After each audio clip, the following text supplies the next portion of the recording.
our goal is to establish ways of processing information and knowledge that really don't exist in other places. I'm fully convinced that we're better than any institution on earth when it comes to Black wealth. I really am. And in my mind, it's very clear. It's clearly a matter of saying, what does it look like to really focus on ownership, right? Ownership is the key to power, but the right kind of ownership. What does it mean to understand how things like healing from trauma, how that connects to the wealth building process? How a lot of people can't accomplish the things they want professionally and otherwise because we undervalue things like therapy and healing, and we don't understand the impact of trauma. And my wife, who's a full professor of social work, and she has a doctorate in that field, but she's also a therapist. She talks to me all the time about trauma, and it's like, wow, if people really knew how much trauma affects your ability to just make sound decisions, we would be so in such a better place. I think also, if you even look at how trauma affects the way you choose relationships, the way you choose your addictions. Some people may have things like sexual addictions or love addiction and don't even realize it, right? But you're finding your peace and healing your pain by engaging in these relationships, or you maybe not having the discipline that you need to have in order to stick to it and make a business deal go through. A lot of that's connected to trauma. So, for example, there was something I'm going to share this on my page, but there's something I looked up where I was researching attachment styles, and I told my wife, I said, I found out my trauma caused me to have a dismissive and avoidant attachment style. And I looked it up and I said, holy crap, this is crazy. So because your trauma wasn't completely healed, it causes you to dismiss and avoid and disconnect in relationships that could benefit you, help you become more successful, help you get the support that you need, help you have the structure that you need around you. So that awareness and kind of just knowing, where we can do a little bit better, I think it's just so important, and I think that's a better approach. I think that constant quest of saying, how do I get better? How do I heal? How do I improve myself? How do I make this thing work? I think that's a better approach than like what I see a lot where it's like I'm going to spend all my energy figuring out who to blame for all my problems, right? I'm going to spend a lot of time talking about how I hate the Democrats or hate the Republicans, and Trump did this and Biden did that, and I don't see that really leading to the result that we're looking for, right? I think peace, inner peace, healing, focus, discipline, being your best self really is what gets you where you want to get to. One of you were asking about this shirt. Yeah, this is a CEO shirt. This is from my friend Damon Dash. Damon and I we hung out a lot a few years ago. I think I've told you my Dame Dash stories. And I happened to have this shirt before I even knew him as my friend because this person I knew a long time ago, she bought me this shirt as a gift, and I had it, and I didn't even realize I was wearing it one day. He said, "Yeah, that's my shirt." I said, "It is." I said, "Oh, did I take? I didn't take your shirt." And he said, "No, no, that's my brand." I said, "Oh, cool. That's awesome. I like it. It's nice." So yeah. So anyway, this is his thing. Shout out to Damon Dash. All right. So one thing I'm going to show you is there's some things I put up on my Instagram that I thought were just really interesting. My Instagram is Dr. Boyce Finance, and I'm going to lay out a couple of things that I think might sort of be relevant to what's going on right now.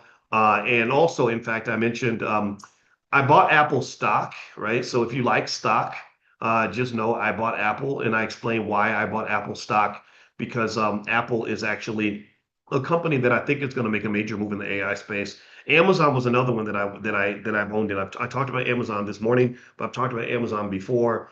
Amazon just today, they made a major deal with OpenAI. OpenAI just made a $38 billion deal with Amazon to give their excess capacity for compute to Amazon Web Services.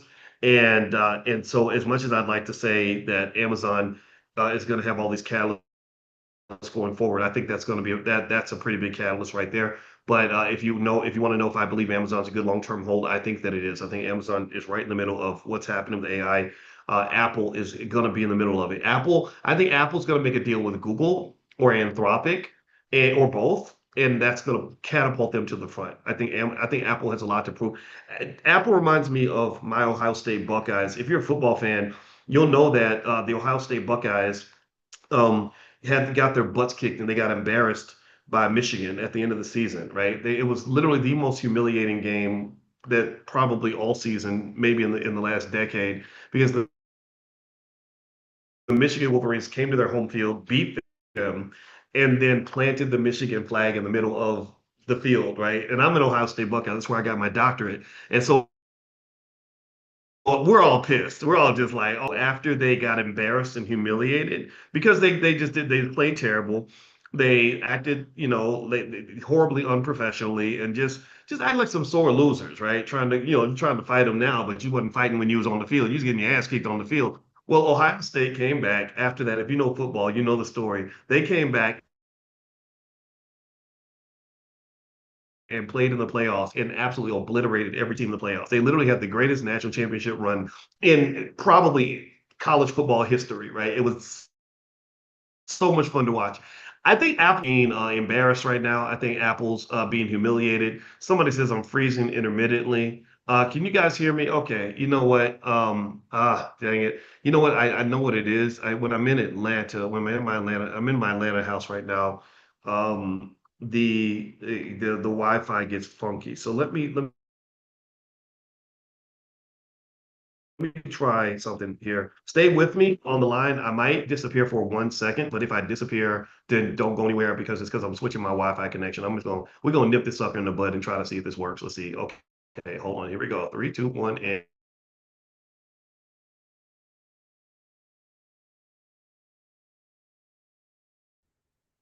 can you hear me? Let me know if you can hear me. Can you hear me now? Give me a yes in the chat if you can hear me now. Okay, and I'm here's what I'm doing by the way, in case you want to know how ghetto my little operation is. I'm actually linking to my phone's personal hotspot.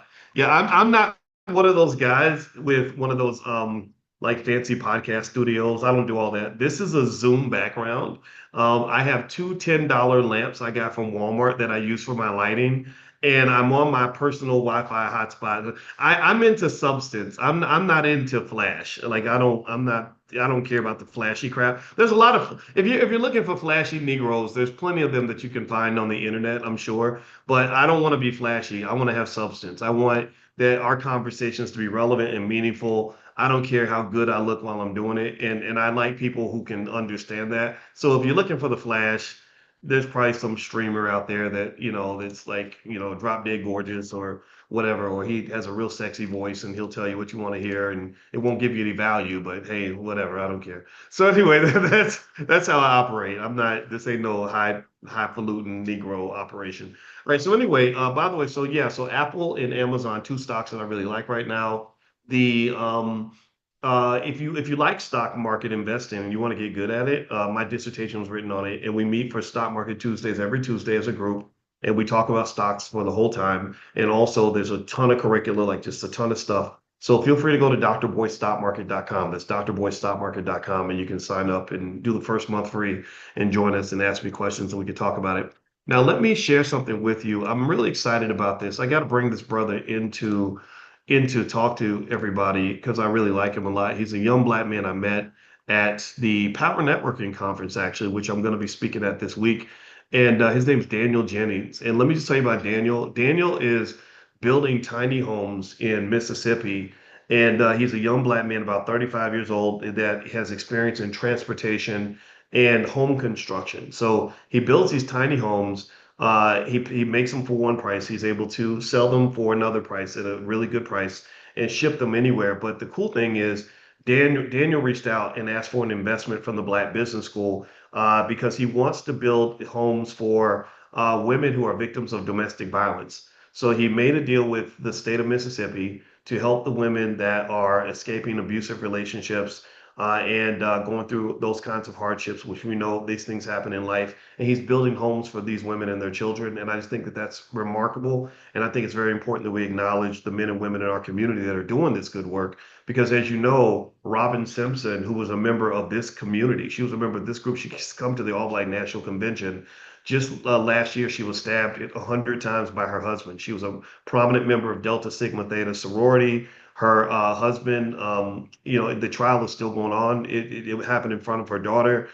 Her daughter was 9 years old, her daughter Essence, and literally her husband, I don't know what was going on. I don't know what the situation was, but you can look it up. Her name is Robin Simpson, and she was stabbed 100 times in front of her daughter. And obviously, Robin's not here. And so so these things happen all the time. Violence against women unacceptable.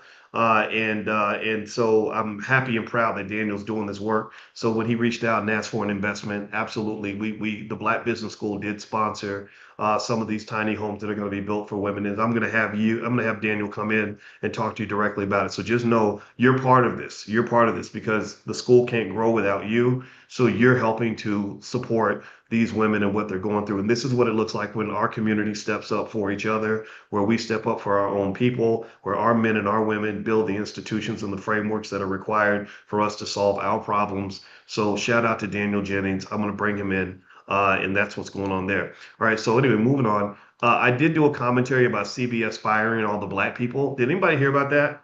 I don't know if any of y'all heard about that, but CBS fired all the Black people in their network, or some, not all of them, but the big chunk of them, where it came down to, like, I guess they got rid of the whole DEI department, which isn't a surprise because Paramount was just purchased by David Ellison, the son of Larry Ellison, who is a close friend of Donald Trump. They're very anti-DEI, period. So there's a Black guy who came out and gave a conversation about how they let go of all the Black people and kept most of the white people. And let me ask you all a simple question. How many of you find this to be quite credible? How many of you believe that this is what happened? How many of you have seen things like this? Last hired, first fired, Black people not getting, the opportunities they deserve, that kind of thing. How many of you seen that? Have you seen this in your job? Okay. And how many of you, let me ask you this, how many of you believe that this issue is always going to happen? How many of you know that this is always going to be a threat? Give me a yes if you agree with me that this problem isn't going to go away, that you're always going to have this kind of issue happening just going forward forever. Give me a yes if you agree. All right. All right. So I would like to ask you this then, when are we going to come up with a real solution, right?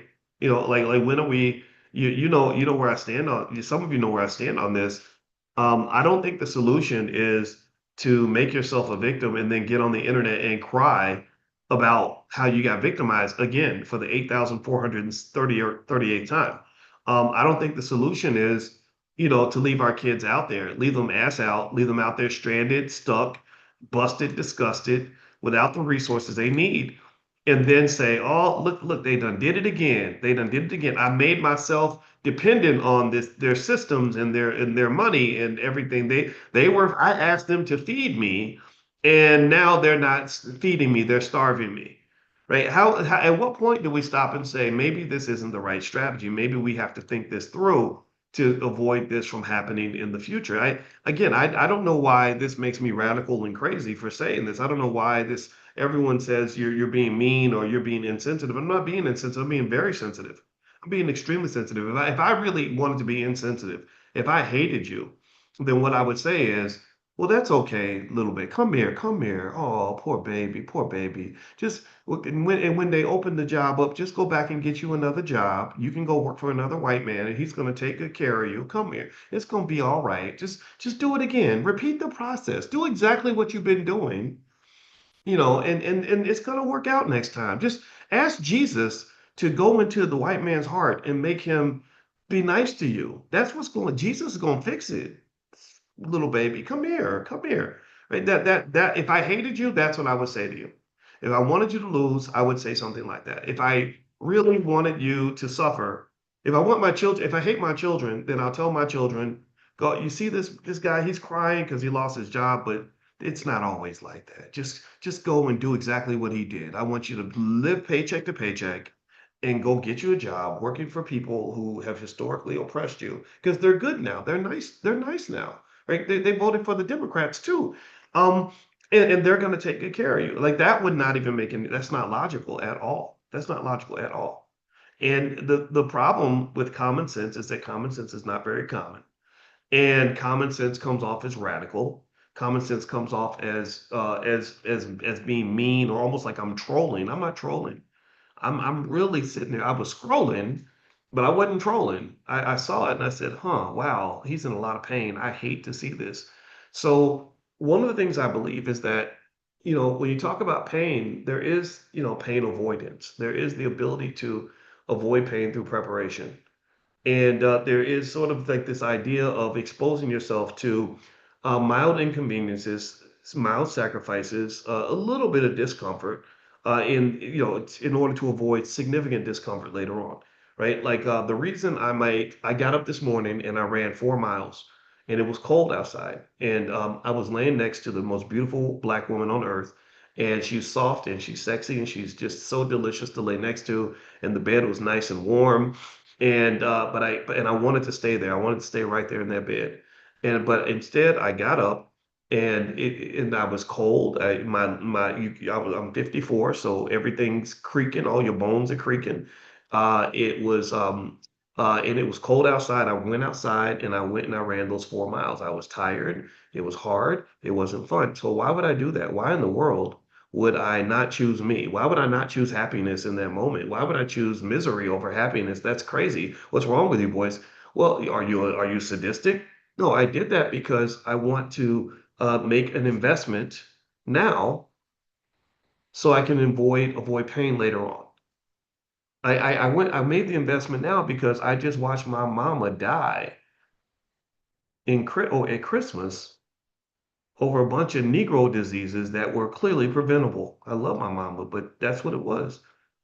But my mama grew up on all the fried chicken and the bad food, and I remember when my mother was in her 40s and 50s and said that she needed to go to the gym but didn't, right? Didn't. There was always something else to do, right? I saw, I've seen people in my family make decisions that were more comfortable in the short term to endure significant pain in the long term.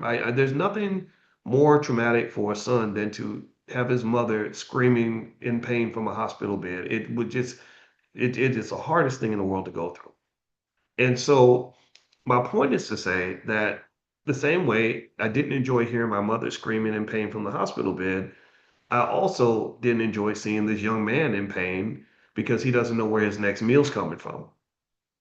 I didn't enjoy watching him sit there sad because of the stress and the financial trauma he's experiencing due to a significant lack of preparation on behalf of the people that were supposed to love him. And maybe they just didn't know what to do. Maybe no one exposed them to these ideas. I can't make everybody listen to me, and I'm not the only person. I'm not some sort of black wealth messiah. I don't position myself like that at all. But I do have a doctorate in this stuff. And so maybe that's what it is. Maybe because I have the training I have, what seems simple to me may seem complex to others, and I understand that. I respect that. So I'm not here to say I told you so, but I am here to say, are we ready to listen to a solution, or are we going to continue with the same false strategy that doesn't actually work? Are we going to continue to drop our kids out into this racist economic system, financially dependent on others, unprepared, no savings, no investments, no assets, no multi skills on how to make money? The only skill they have is how to get a job, and then watch them get on Instagram and cry and somehow think that crying on Instagram is going to somehow fix the issue. It's not going to fix the issue. What it is it's opium. It's dope. If you're injecting the dope in your arm, it's numbing you. It's like, well, because I cried and because I got 10,000 likes on my video, and I got another 100,000 people who would say, yeah, that's wrong. That ain't right. You poor baby. I can't believe they did that to you. Somehow I feel like that's an improvement in my condition, when the reality is that I'm still gonna go home and I'm still not gonna have no food in my fridge. I'm still gonna get evicted by my landlord. I'm still gonna be out here struggling trying to figure things out. So here's what I want to share next on my Instagram. My Instagram's Dr. Boyce Finance. Sometimes I act stupid. I do goofy things, but generally I try to be productive with my platform, right? And so I put something up here. You guys can go take a look at if you want to. Um, and it really talks about uh, exposing your kids to money. It says the Dr. Boyce Guide to Kids and Money. And this really talks about how you can talk to your kids about money based on the age that they are. Feel free to go there, screenshot it, share it with family members, talk to your kids about it based on the age that they're at. Get those children ready. Get them ready, because this ain't a game. Real life is not a damn game. It is not a game. It's gonna get hard out there, and ain't nobody gonna feel sorry for them. I don't care how much crying they do on TikTok about how they can't afford to pay for this and pay for that. So feel free to go. My Instagram is Dr. Boyce Finance. That's up there. It's just a little guide. And also, we have financial flashcards and workbooks for kids if you're interested. If you go to financialflashcards.com, somebody write that URL in the chat, financialflashcards.com.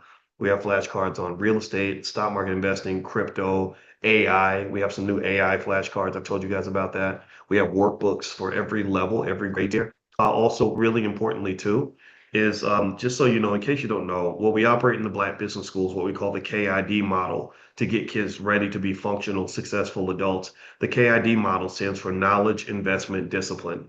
Knowledge, investment, discipline. You're not going to find this in any textbook because I put this model together myself. And this means that if you want your children to be economically solid by 25 years old, you give them knowledge, financial knowledge. They should know more about investing than they know about rapping. They should know more about investing than they know about playing basketball. They should know about more about wealth than they know about football. They should know more about wealth than they know about their favorite rapper. Uh, Investment means that once they get the knowledge, you don't want to be a person who has a lot of knowledge but doesn't have the ability to apply that knowledge.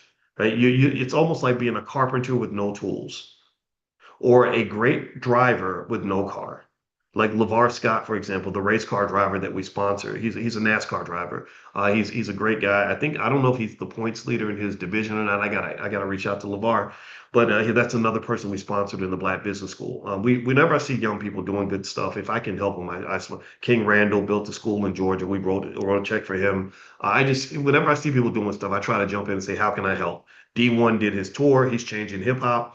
We sponsored the tour, right? So basically, LeVar Scott, he's a great driver, but his problem is that, NASCAR cars are expensive, right? Like, and I was like, I don't know how to get you $1 million to get your next race car, but we can fund this and we can fund that. So we funded a few races for him. But long story short, when your children have knowledge and nobody's invested for them, meaning they go out in the world and they got all this skill, but they have no capital base, they're stuck there as well. They're open to exploitation because what happens is someone sees that knowledge and they see that skill, like they see you with that bachelor's degree, that master's degree, or that skill set, and they hire you. So they pay you this much, but they're making this much from your labor because you don't have the capital base to truly extract the wealth out of your skill set. So this is why investment's very important. So here's what I do for my kids. Look, the average car note in America is over $500 a month. If you love your children more than you love your car, then you will invest $500 a month for the babies too. I'm not saying you can't have the car. I never told you this. I do not believe in a scarcity mindset when it comes to wealth. There's money everywhere. There's money out here for all of us. Your blessing, your financial gifts are out there. You got to just go get them. So I'm not going to tell you to take nothing out your budget. I'm just here to get you to add something in. I'm here to get you to add you to your budget, add your children to your budget, pay you first, pay the babies first, take care of them first. So if you do that $500 a month, we have the 5-year pledge. In 5 years, that's roughly $38,000 based on the returns of the S&P 500. By the time that child is 25 or 30 years old, they've got hundreds of thousands of dollars. Hundreds of thousands of dollars. So if this poor kid in that video I showed you, who got laid off from his job at CBS, had a parent that knew that had some type of knowledge of these things that we're talking about and loved him enough to make a plan for him, he would have $500,000 in the bank. And a kid with $500,000 in the bank isn't going to be on the internet crying because CBS let him go. In fact, he probably would have quit the job long ago so that he could be the beneficiary of his talent. He could actually put himself in the position of being an actual boss instead of always looking for a boss. There are people that look for a boss and people that want to be the boss. And I saw my good friend Ice Cube speaking just this morning. I'm always taking in information, and I like him. When I told you sometimes you meet celebrities that are. I grew up on his music and everything, and I didn't know what kind of guy he was, but I like the guy. He's a great guy. We relate a lot. He and I are very similar. We're about the same age and all that. And he said something in an interview that I really liked. He said that everybody's looking for a check. He said, but bosses cut checks. They don't look for checks, they cut the check. And then they because they know that they're going to get their payday later on down the line. So when you're positioned to be a boss, which means you have a capital base and you have knowledge, KID, remember knowledge, investment, discipline, then then you're in a position of tremendous power and you're writing the checks because you know that your payday is going to come at the end and it's going to be massive. It's going to be extraordinary. It's going to be something that's far bigger than what a regular person can expect. So I'm not saying everybody on earth should be an entrepreneur, but I am saying that every black person in America, just for mere survival, should have entrepreneurial skill sets that will allow them to survive in case the economic gods of America decide that they don't like them anymore. Right. And so that to me is a better plan than simply waiting around to be somebody's victim. Okay. So anyway, the KID model, let me finish that. Knowledge, investment, discipline. The D on discipline is really important. We've talked about discipline in terms of choices, right? Especially with young men. I talked to my son, and one thing he convinced me to do is to have a men's conference for on investing in wealth and money. And I said that's a great idea. So we're going to do something. It's going to be men only, right? And so if you want to sponsor a man, you can, but it's going to be men only. And we're going to basically go through the rules of manhood as it pertains to money. But really, generally speaking, discipline is required for anybody. All right, a disciplined person is usually going to be successful in almost every aspect of life, right? So the ability to teach discipline early, the value of discipline where I value the idea of being disciplined, like I really want this for myself, that goes just such a long way. A disciplined person doesn't usually make a lot of horrible choices, right? A disciplined person doesn't, end up broke. They don't end up overweight. They don't end up dying early. They don't end up in crazy situations, right? So the discipline piece means once you get the knowledge and once you have the assets, do you have the discipline to carefully manage what you have? Because wealth preservation is one of the most important components of building wealth. We know that, right? That getting the money is great, but it doesn't matter if you get the money if you're going to throw it all away because you're making undisciplined decisions. So one of my beefs with hip hop culture is that it was training young black men to be horrifically undisciplined. Just like I was laughing. My, I saw so D1, the guy we sponsored this tour, he just made a song with Juvenile, right? It's a really great song. You should go check it out. It's a really good song. And and he's from New Orleans. And D1's the only guy I know who actually had a chance to sign with Cash Money Records, which was run by Birdman and these if you don't know hip hop, these people are important. And and I was laughing because my friend Tierra, who actually just put out an album, she goes by the name Karma J. It's funny, like these entertainers are kind of everywhere. She was in a video for a Cash Money Records song a long time ago. And the song was like, tell me if you remember the song. It was like, Gator boots with the pimped out Gucci suit. Ain't got no job, but I stay sharp.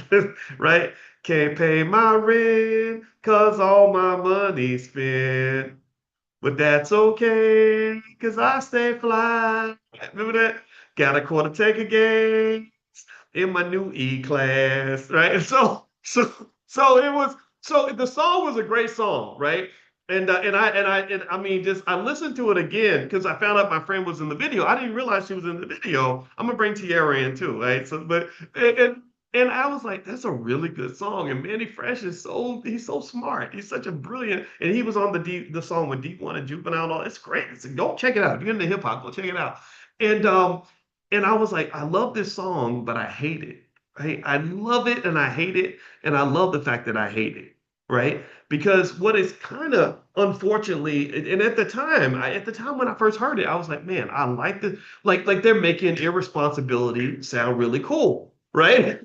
Like, and I'm not criticizing, I'm just analyzing and saying, what does that do to the mind of a young black man who's heavily influenced by hip hop culture? All the studies show that the greatest influences of young black men is the music and the industry, right? The rappers get a lot of respect. And so, um, I think we have to kind of, at the very least, and I think it's okay to enjoy the song, and because I do, I think it's a great song. But I think there's a point where you got to you could be in it, but not of it, right? You can say, okay, I heard this song, and I listen to it and I like it, but this is not who I am. This is not how I'm ever going to live. And but the problem, here's the trick though. Here's the thing you got to be careful about is a lot of people will say that they're doing that. They'll say, "Oh, it's just entertainment. It's just entertainment." And now remember, my wife is an expert on the subconscious mind. And she always says, there ain't no such thing as just entertainment. You think it's just a song. Oh, you think, oh, it's just a song. Just listen to it. Let them repeat toxic messages in your ear over and over and over and over and over and over and over and over and over and over and over and over and over and over and over and over again. It's gonna be all right.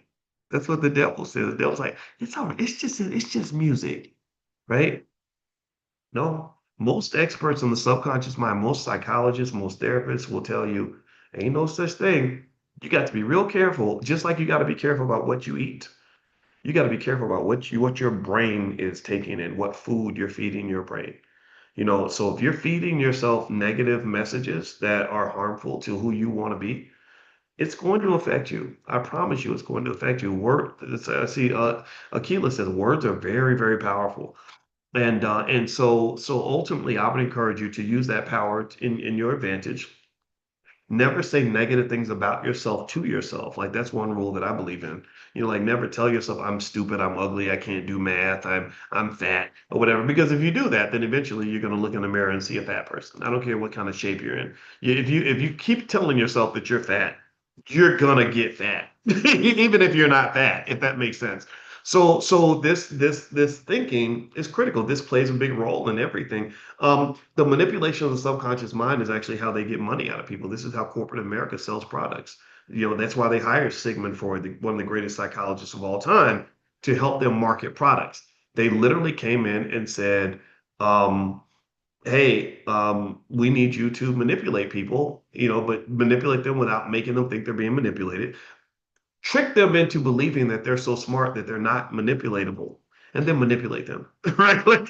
And that's what he did, and that's how they were able to sell stuff. So anyway, so I see that note. Okay, thank you for the note. I see a long note, Lydia. You mentioned your okay. I see Lydia, but you said my wife. Okay, so I don't know if Lydia's writing this or not, but thank you for this. Could you send that note to our support team? Our support team, the email address is support@theblackbusinessschool.com. Because I can't read it because if I start reading that stuff, I'll end up getting distracted. My ADHD kicks in, and I end up sounding like a crazy person. So the email support@theblackbusinessschool.com. We'd love to hear more about what you got going on. And also everybody should have that email just in case you want, some more information for us, so in case there's some way we can help you. All right, so let me show you a couple more things. There's a couple more things on my Instagram I wanted to show you. I was really crazy on my Instagram. There was just so much happening in life. I don't know if it was just me. I think maybe because we were driving to Atlanta. I don't know, man. It was a wild weekend. Let me show you something else that I thought was interesting that got my attention. Let's see. Here we go. This is interesting. So I decided to mess around with AI and just make like AI content that reflects just thoughts that I was having and feelings I was having. AI is fun for that, for self-expression. So here's something I created here. And this is a young guy sitting at a desk and he gets a visit from his future self when it comes to investing. So check this out. Let me turn this up. Let me know if you can hear it. If you'd invested just $100 a month, we'd be free by now. Time don't wait. Wealth is built in silence, not regret. If you'd invested I'll play it just again. $100 a month, we'd be free by now. Time don't wait. Wealth is built in silence, not regret. Can you imagine that though? Like, can you imagine if you were able to talk to your future self and have your future self tell you what to do right now to make sure that your life is good? I think about that. I used to think about my future self when I was 28 years old. I used to imagine me being 50 and like, what would I say to myself if I was 50, talking to my 28-year-old self? And so I would write letters to my future self, right, at that time. And I made guesses on what my future self would want from me. And then I became him. I became a 50-year-old and I started looking back at the letters I wrote to myself back then and the thoughts that I had. And I said, wow, you did good. You made the right decision. Because when you're young, there's so much uncertainty. You don't know what to do. You don't know what's next. And I felt a lot of that uncertainty, but it's kind of interesting because that's what investing really is. It's really you're sort of you're but sometimes we look at our future self like it's a whole different person. But when you're putting money to the side, when you're making sacrifices, when you're making good choices, you live off that. There's a saying that says that a person who's willing to do more, to do work without getting paid, will eventually be paid to not do any work, if that makes any sense. Right? So by you working more than what you're being paid, eventually you'll be paid more than what you're working, if that adds up.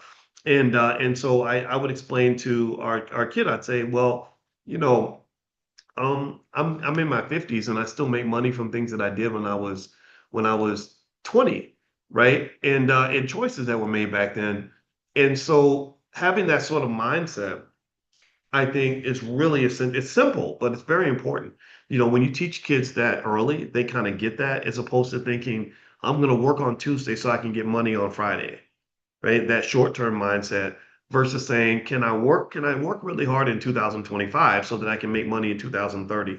That's a much more tougher deal to negotiate with yourself.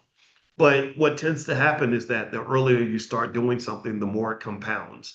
The compound interest isn't just a financial concept, it applies in life. Everything compounds. So use that compounding in your favor. So the 5-year pledge, for example, something that we're asking everybody to do is where I'm asking you to pledge for 5 years to do an auto deposit into your investing account, and to do at least a couple $100s a month. 500 is the preferred number. If you can afford it, like if you have a $500 car note, match that and make yourself as important as your car. And in 5 years, you should have roughly between 35 and $40,000 in your account. After 20 years of this, you're wealthy, right? There's no more poverty, no more nothing. All you got to do is do what you've been doing your whole life. All you got to do is keep paying bills like you have been. You've always paid bills. You've always paid the landlord on time. You pay the car dealer on time. I'm asking you to pay yourself on time, because if you show up on time for yourself, then that's going to make a huge difference in your life. You're showing up for everybody but you. And this kind of mindset to me is something that we get from slavery. This is why Black economics is different from white economics, because white people don't go through what we've gone through. They don't get the same pressure that we get. They don't understand what it means to sort of deal with the things that we've dealt with. And it's nothing against them. It's really to say, let's be pro-Black. And that doesn't mean being anti-white. It just means sort of sitting back and saying, okay, we really have been through the mud. We have been through the shit. How do we take this and really, if you because really if you think about it properly, when you've been through the shit, you have an opportunity to become the shit.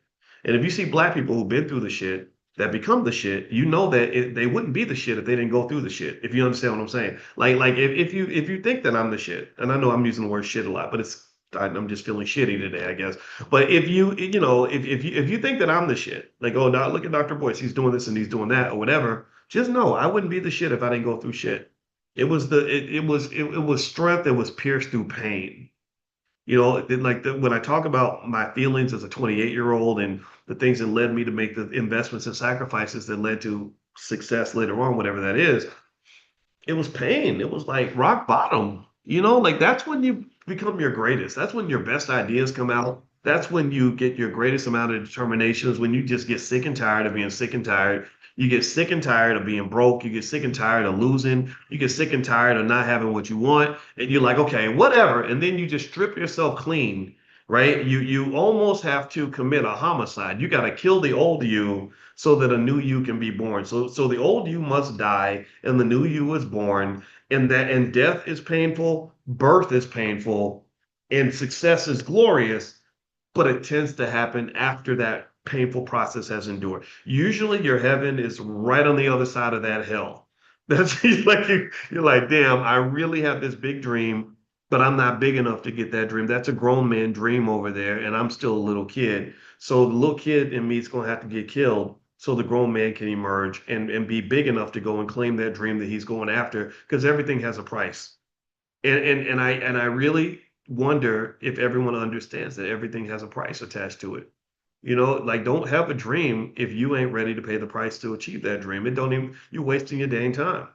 It's a fantasy, right? So really, in my view, if you have a dream that's big and it's bigger than you grow up enough to turn that dream into a plan, and then you go get it. You go get it, right? So let me share one more thing on my page. Okay, so just speaking of that, if you want to know anything from the journey, I don't know. Again, I was just being reflective this weekend, but this is actually an image of the day where I got hooded for my doctorate. That guy, that white guy hooding me, is Professor Andrew Caroli. He's the dean at Cornell University and just one of the most wonderful people I've ever met. He gave me lots of faith in white people because I had never really met white men that were nice to me.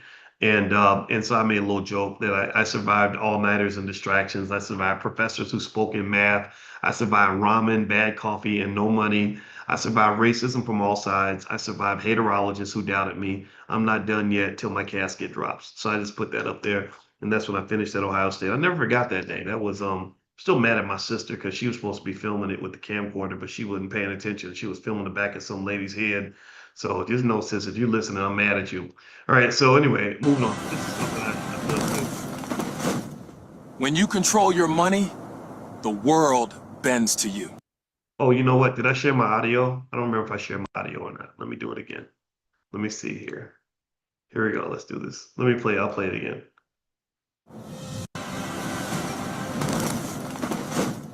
When you control your money, the world bends to you. Yeah, so When you control your money, the world bends to you. okay. So if you want to know where we do our AI and everything, we formed an AI group because I think that learning AI is probably the most important thing you can do right now. And owning stock in companies that are making money from AI, I think is essential. So Micah Smith, who's one of the leading AI experts in our community, she runs the AI Empire Society, and that's the website, AIEmpiresociety.com. So if you have an interest in AI and you want to be part of our community, B1 Collective that's studying AI together, you can go to AIEmpiresociety.com. I'm going to do a training pretty soon on using AI to do things like pick stocks and stuff like that. And AI is just not going away. I listened to a long interview last night with Sam Altman from OpenAI and Satya Nadella, who's the CEO of Microsoft, and it's just really fascinating in terms of the magnitude of the deals that they're doing right now in this industry. And I know a lot of you that have been investing with AI have probably made money this year. I hope that you have. Let me know that you have. Please tell me that you've been making money. I mean, it's really hard not to make money this year in this industry. And I'm firmly convinced that we might still be at the beginning. The demand for compute is through the roof. The shortage of the energy shortage is a real thing. So a lot of these energy assets that we've been buying, the uranium ETF that I mentioned to you guys over a year ago, that's gone up over 120%. And we've talked about Oklo. Oklo is just one of our little fan favorite stocks that's been going crazy. So a lot of people just think we're kind of in this new age, economically speaking. We're in this new era where there are lots of people who are going to get insanely rich. Some of you are in this room who've done that already. And a lot of people are just going to really get hurt. They're going to get left behind. Like, and there's no way around that. I mean, now at the same time, even though AI is going to destroy a lot of jobs and it's already doing that, it's going to create a lot of jobs too. It's going to create a lot of opportunities. So I would encourage you to get positioned with that, whatever that looks like. And so that's where I came up with that term known AI. Like you want to know it and you want to own it, right? So again, our word is known. When people say, "Do you know AI?" You say, "I've known AI," right? And maybe we even put that on a t-shirt because if you know it and you own it, I think that's the best strategy to be prepared for it. So knowing it means learning the tools, learning the systems, learning the process, learning the efficiency measures. If you end up not learning AI, what's going to happen is you're going to go in your job and you're going to be trying to compete with a robot. You're not going to win. The robot's going to win. And then if you own it, then you don't even need to know it. Like I don't know what Oklo does, but I know that they put $100,000 in my bank account. I don't know exactly everything that NVIDIA does, but I know NVIDIA gave me and my wife enough money to go buy a house with that, right? I don't know what so a lot of these companies are doing on a day-to-day basis. I've never shown up. I can't tell you where their factories are located, But because I took the little money I had and bought stock in those companies, and I mean, with NVIDIA, it was extraordinary. I did not make a big investment in NVIDIA. I invested about $5,000 in that company. That investment is now worth almost $250,000, right? So get positioned for the future because the future is coming. We know this. I'm gonna tell you, Right, so there you go. There was something I did on NVIDIA, right? So this is my Instagram, which is Dr. Boyce Finance. If you want to go there, I share. I'd like to post all day. And this is something I don't know. I have a team member that makes these little things, and this says silence and strategy create wealth. Noise destroys it. So my belief is that you want to be a quiet millionaire and not a loud person who's hood rich. Like that old hood rich loud mentality, that doesn't create real wealth. Strong wealth is typically stable. It is not usually noisy, right? Noisy people are typically people that are drawing just unnecessary attention to themselves. And a lot of times they're just pretending to be something that they're not. They're faking it until they make it, and a lot of them never make it. Let's see what's next. Oh, this is okay. Let's see. Time to buy the dip.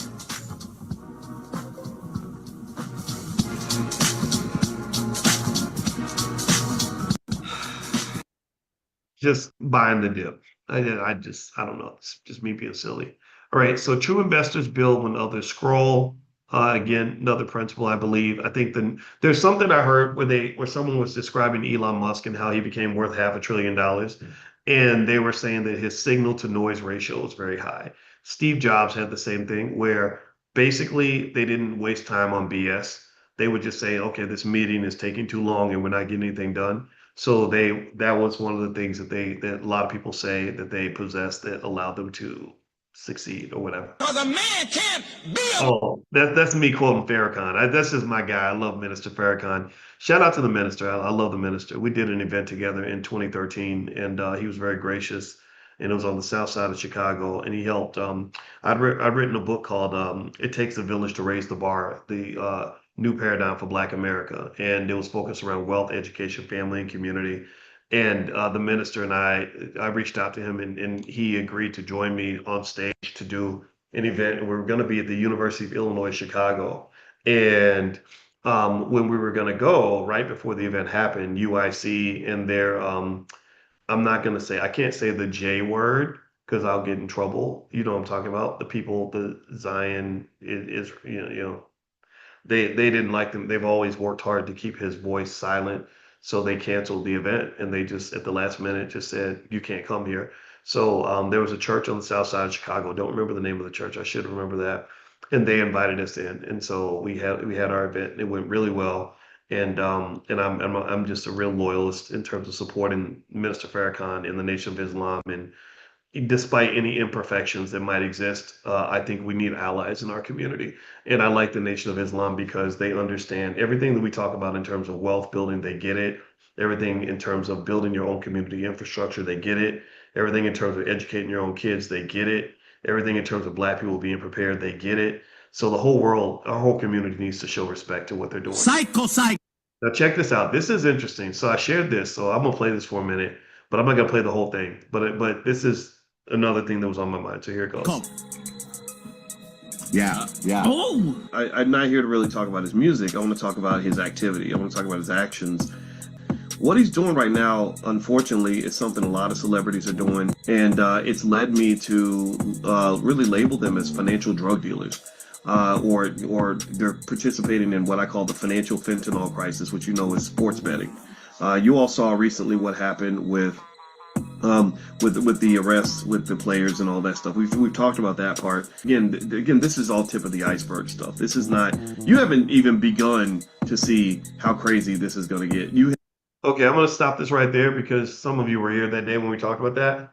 But yeah, I think that this sports betting crisis is going to ruin millions of lives, destroy millions of families, put a lot of people in prison.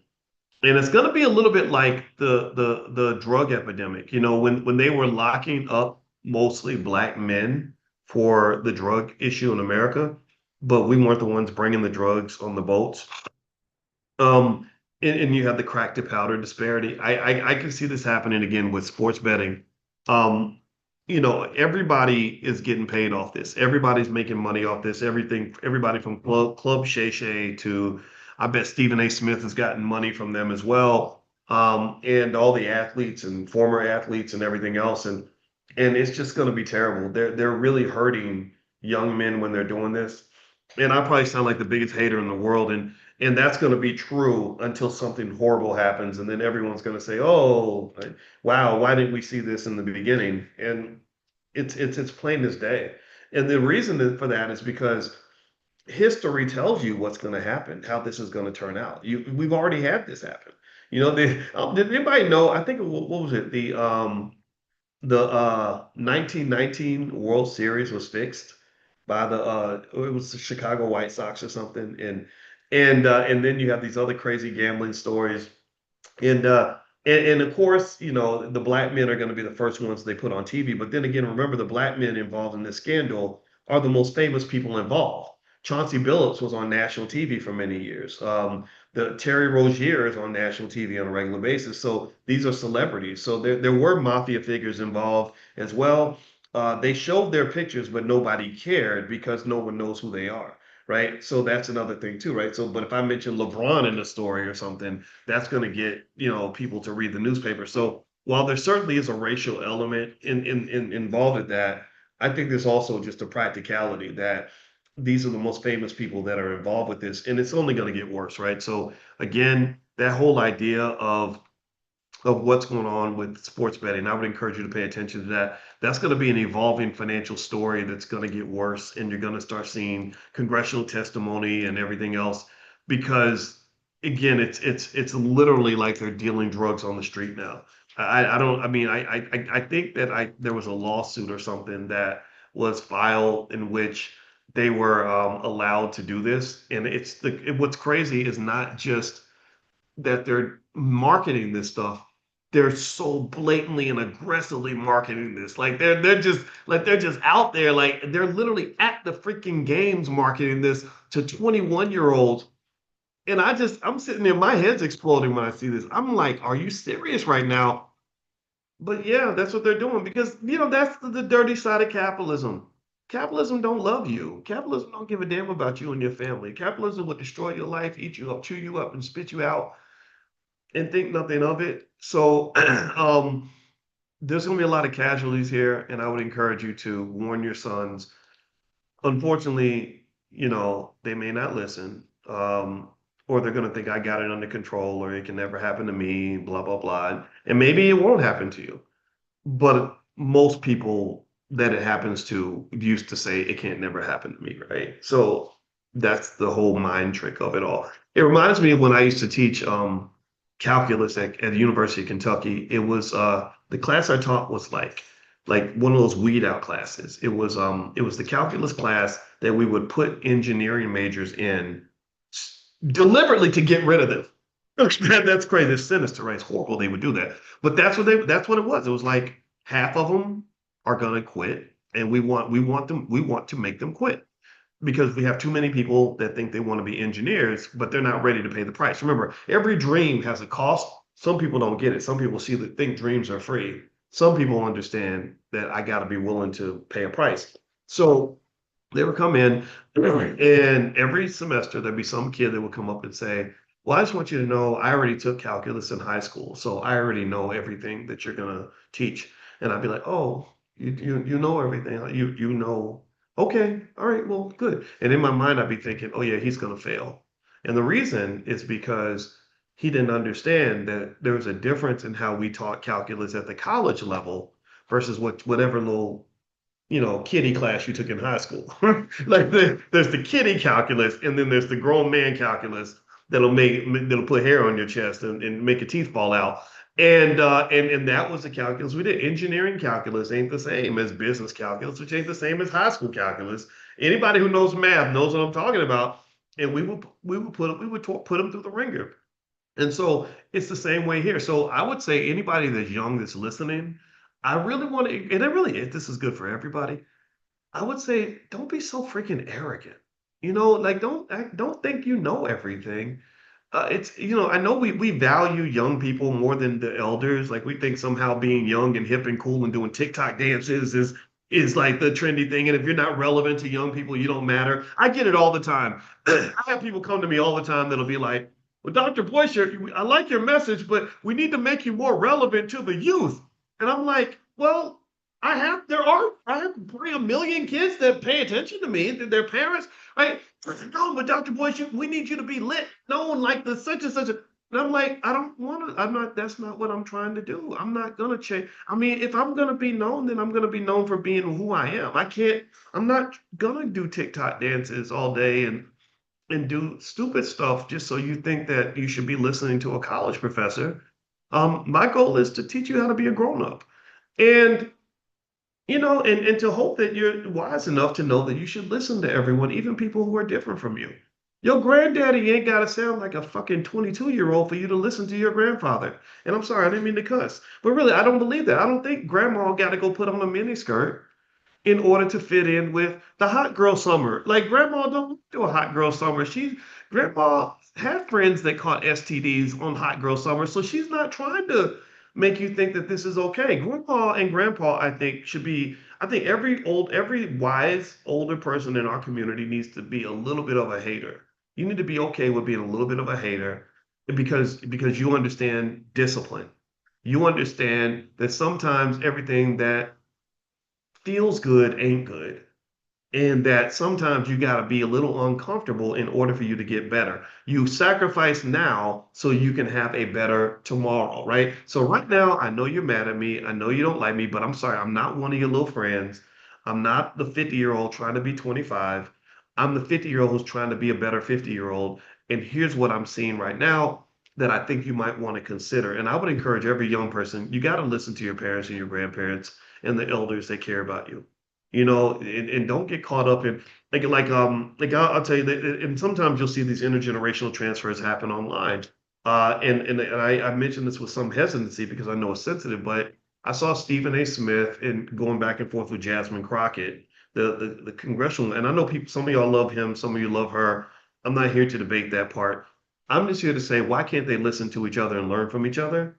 I saw a lot of people saying, "Well, you just an old hater, and you just a blah blah blah," and I was like, "So you can dismiss? You talked for an hour. You're dismissing every argument he made because you want to make fun of his hairline and the fact that he's old and he's stupid, and you don't." Maybe he has some good advice. Maybe he can say, "Look, I made $200 million and I got things done. Here's what I did," and you can say, "Look, I don't agree with your politics, but I'm going to learn from you." Right? I'm going to listen and I'm going to see if there's something you can share with me that's going to help me get closer to the goal. Because here's the problem that you have. Here's the big problem that I think we have is that there's a whole lot of talking, but not a whole lot of progress.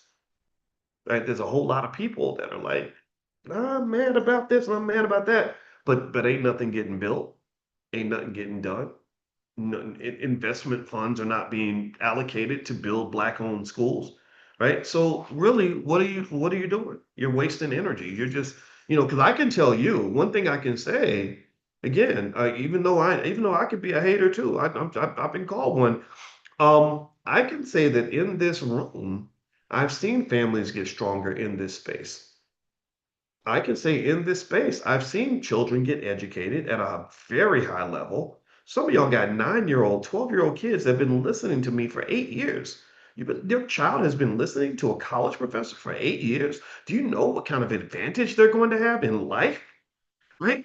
I've seen your wealth rise as a result of this. I've seen people go to the All Black National Convention and meet their spouse. I've seen progress. That's what I'm saying, right? I've seen areas where you can't say that a typical B1 person who's been hanging out in this space for a while and implementing even 10% of what we talked about, they probably don't have a bad life. I know that your average income, for example, when we take our surveys, you guys make more money than most white people. You are happier than a lot of people. You are working through issues in your family. You have annihilated more generational curses than most people, right? And let's not even talk about your wealth in your bank account. Y'all are acquired real estate. You're starting businesses. You're invested in stocks. So to me, that's what I want. That's what I like to see. And so the question would be, how do we focus on the result? Are we looking at the result? If we're looking at the result and just saying, okay, I'm not caught up in how I feel about you or whether I agree with you or whether I think your hairline is too small or whatever, or I think you're too loud or whatever. Can you help me to achieve the goal? And I think the reason that people don't achieve the goal is because they don't even know what the goal is.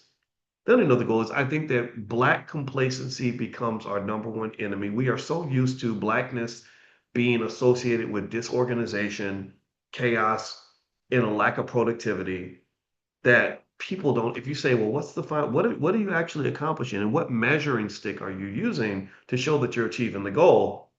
A lot of people can't even tell you. Like, I don't know. I'm just gonna get up in the morning and yell, scream, and pray, and complain about white people, and then I'm gonna go to bed. That's not a strategy. That's not a plan. What is your plan? What is your plan? So if you have a family, I'm gonna leave you on this point. If you have a family, I encourage you to sit down and think about your plan in a couple of ways, right? Start with yourself, right? What is your plan for yourself? And focus on those three key areas: health, wealth, and relationships.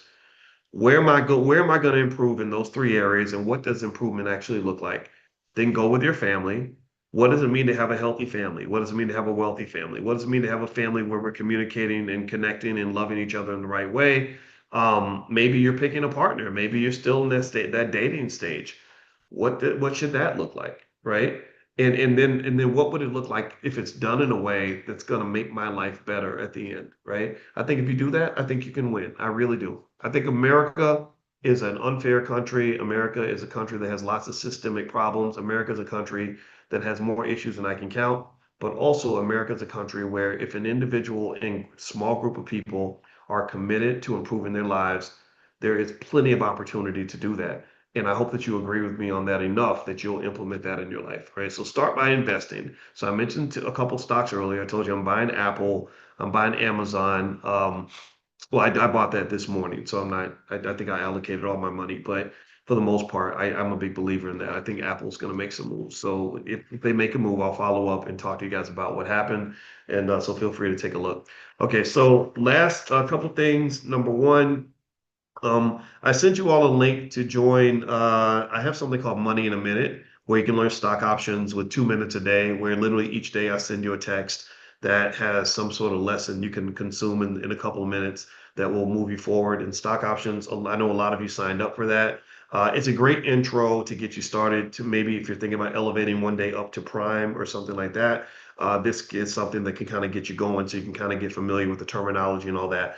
I'll send that link out again this afternoon for anybody that wants to join at a discount. And so make sure you're on the text list for this class. Text the word morning to the number 87948. So text morning to 87948.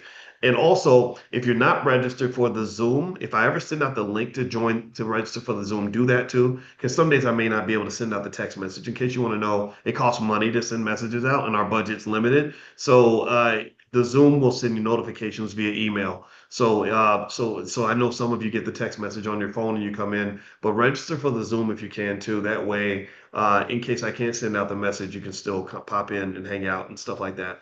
All right, so I'm gonna get out of here, guys. Have a great day. God bless you, and I will see you soon. So take care. I'll talk to you guys soon. Bye bye.